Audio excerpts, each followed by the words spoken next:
Hey guys, alright, happy Saturday. Basically what I'm going to do today is I'm going to ask you guys a question. I want to know what the viewers think and your opinion on a very heated topic of discussion these days, and that would be build quality between the iPhone 5 and the HTC One. Now you have two of what are likely the most premium built phones in the world today. Sans the One X and the Evo LTE and the Lumia 900 and the Lumia 920, which all have fantastic build qualities. The Nexus 4, obviously. I think these two devices stand out on their own. They're at the top of the mountain when it comes to build quality, at least in my opinion. May not be the most durable in terms of damage and wear and tear, but in terms of just overall build quality and the look, these two devices right here are the cream of the crop. So with that said, I want to go ahead and just get your guys' opinion on what you think is the better build out of the two. Now, just to give you a rundown, the HTC One is 9.3 millimeters. It's got a 4.7 inch screen. Obviously, it's got the dual speakers on the front, on the sides. You got the volume rocker on the top. You have the power button, which also doubles up as an infrared port, and the 3.5 millimeter headphone jack.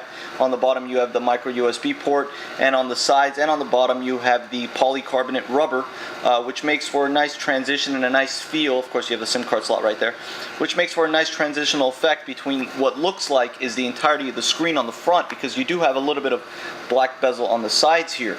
So just looking at the phone and looking at it from the sides and kind of rotating it around, you can see how gorgeous of a phone this is with the chamfered edges. Definitely not as scratch easy. Definitely don't scratch as easy as the iPhone 5 with those chamfered edges.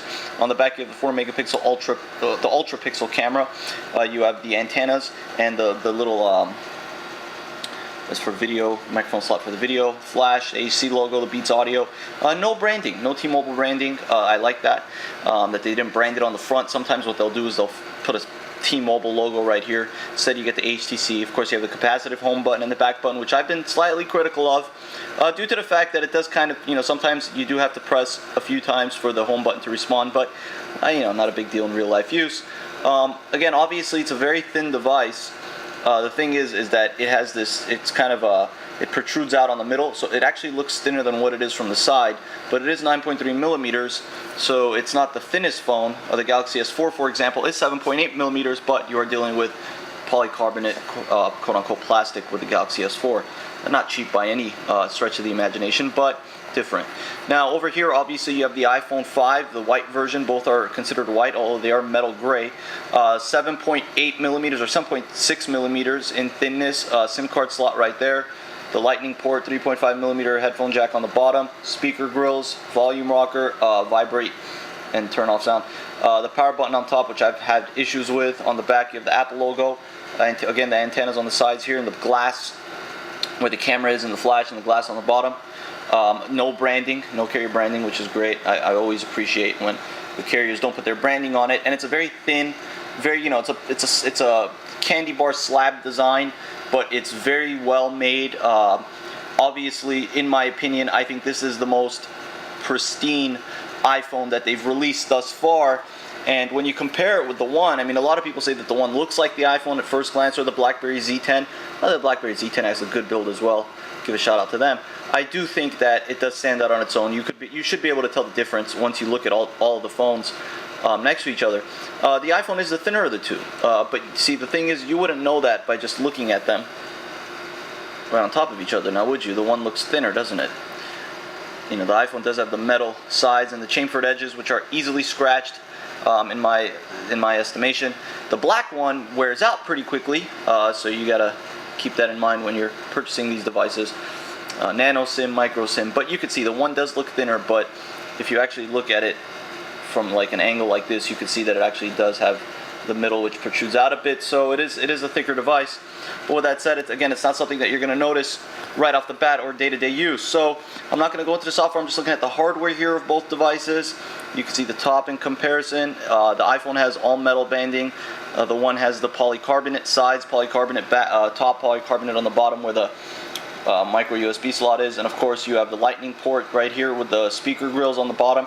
One thing a problem that I had with a lot of the Samsung devices with the speaker was on the back of the phone. So if you laid the phone on the back, you would muffle out the sound. Whereas with the iPhone, it's over here on the bottom, which is great, and on the One, obviously, it's on the top, so you have front-facing speakers. And again, just looking at them like this, you can see that it doesn't look much thinner. Now, does it, the iPhone? But it is thinner. It's thinner by about a little over a millimeter. So, you know, looking at both devices, I want your guys' opinion. Now, what's my opinion? I don't have one way or another. I think both are gorgeous devices. I think both are fantastic. You know, in terms of build quality, metal, all metal, unibody, zero gap. No, you know, you don't get any, aside from maybe the volume rocker on both of these devices, which sometimes loosens up.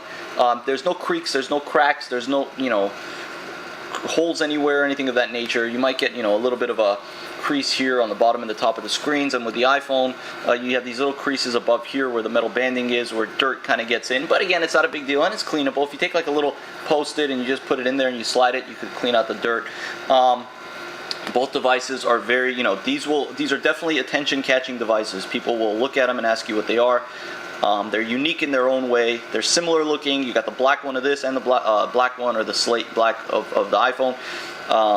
You know, beautiful devices, I think, in my opinion. And, you know, 2013 to me is the year of the hardware, and I think that's why HTC really stepped it up with the One, because the hardware is just phenomenal on this device, and it's second to none in my opinion. 5-star device in terms of hardware. Same with the iPhone, it's a 5-star device, but it's smaller, 4-inch screen. Well, this is a 4.7. All right, so let me know what you guys think. Which one is the better build quality overall?